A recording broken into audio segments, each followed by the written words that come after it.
En envoyant 6 femmes dans l'espace, l'entreprise Blue Origin réalise un énorme coup de com'. Un vol de 11 minutes pour environ 250 000 $. Je ne vous apprends rien, aller dans l'espace, c'est cher.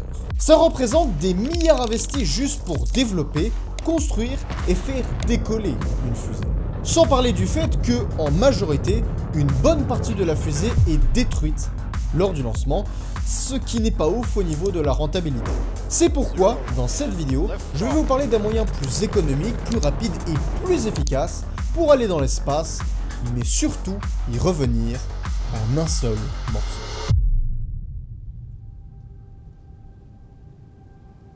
Mais avant, il faut déjà savoir que aller dans l'espace de manière plus économique, c'est le rêve de toutes les organisations spatiales, privées comme gouvernementales. Tout a commencé dans les années 80, où la NASA avait enfin réussi à développer le tout premier engin au monde réutilisable, la navette spatiale. Prometteuse et révolutionnaire, elle a permis en son temps beaucoup de choses, comme par exemple l'envoi de sondes, de satellites et d'astronautes en orbite, mais aussi de rendre possible la construction de la station spatiale la plus chère et la plus grande de l'histoire, la Station Spatiale Internationale. Mais bon, malgré cela, n'empêche que la navette, aussi révolutionnaire qu'elle puisse être, elle ne reste pas moins le véhicule le plus coûteux et dangereux de notre histoire. Avec 14 astronautes morts lors des accidents de Challenger et de Columbia, des millions de dollars investis et en perte, ne serait-ce que pour la destruction des navettes, mais aussi également pour l'entretien de ces dernières, il est clair que les navettes, en fin de compte, n'étaient que des gigantesques gouffres financiers. Et à partir de 2003, il était clair que les navettes, de toute évidence, elles devaient cesser de voler. Et en 2011, ce sera le cas avec Atlantis qui clôturera ce chapitre des navettes spatiales.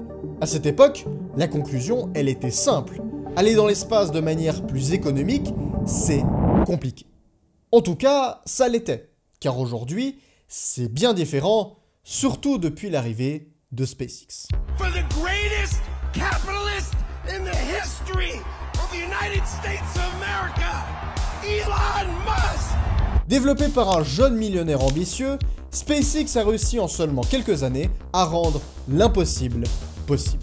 Avec la récupération des boosters, puis de l'étage central des fusées Falcon Heavy, en passant aussi également par la coiffe, ouais, carrément, il est clair que toutes ces innovations que Musk apportait allaient clairement changer la manière dont on accède à l'espace. Et maintenant, Musk souhaite développer son lanceur ultime. Un vaisseau tout en un qui serait capable de tout faire, et il se nomme Starship. Alors ça y est, on est enfin arrivé à cette solution parfaite. Eh bien sachez qu'on y est, mais alors pas du tout.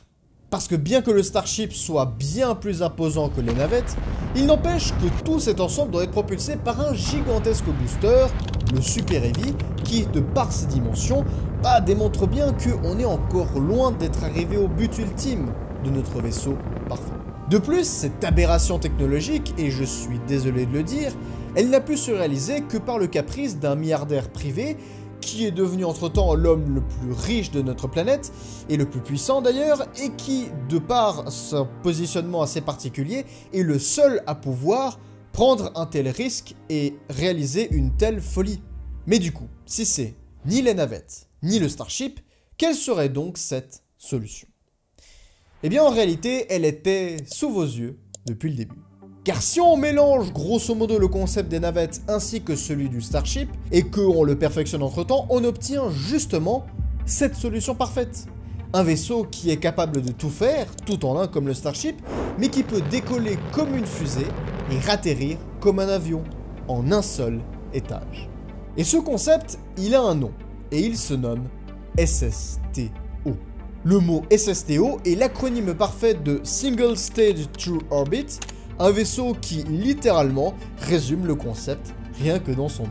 Ce concept, qu'est le SSTO, est la définition ultime de ce que devrait être un vaisseau spatial, comme on a vu et comme on a pu le voir dans les différentes œuvres de la SF. Et du coup, avec celui-ci, on pourrait enfin rendre possible l'impossible, passer de la fiction à la réalité, et rendre le voyage spatial beaucoup plus simple, plus fun, et surtout, beaucoup plus économique. Mais bien que l'idée soit belle, voire même peut-être trop belle pour être vrai, Eh bien je me suis dit que le meilleur savoir de savoir si c'est vrai ou pas, bah c'était de le tester.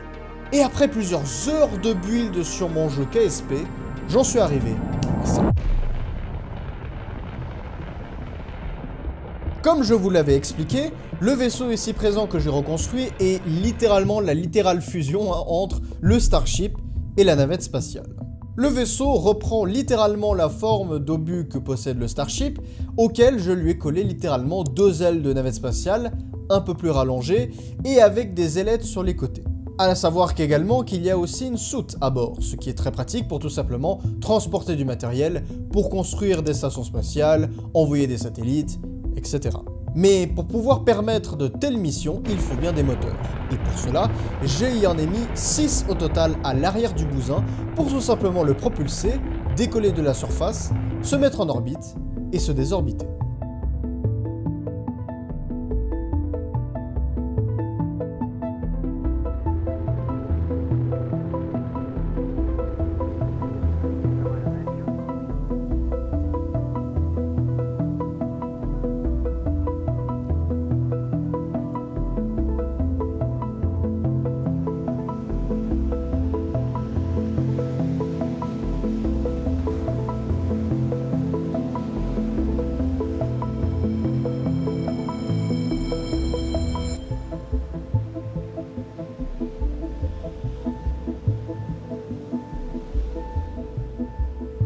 Franchement, je m'attendais vraiment pas à ce que ça marche, même si ce n'est que dans un simulateur. Mais malgré que ce ne soit que de l'immatériel, la question qui pourrait se poser, c'est tout de même pourquoi un tel vaisseau n'existe pas encore aujourd'hui. Je veux dire, il y a bien forcément des gens avant moi qui ont pensé à ce concept. Eh bien la raison, elle est simple, très simple, et je vais vous l'expliquer dans la prochaine vidéo, où je vais justement vous parler d'un projet concret, d'un SSTO qui est officiel de la NASA.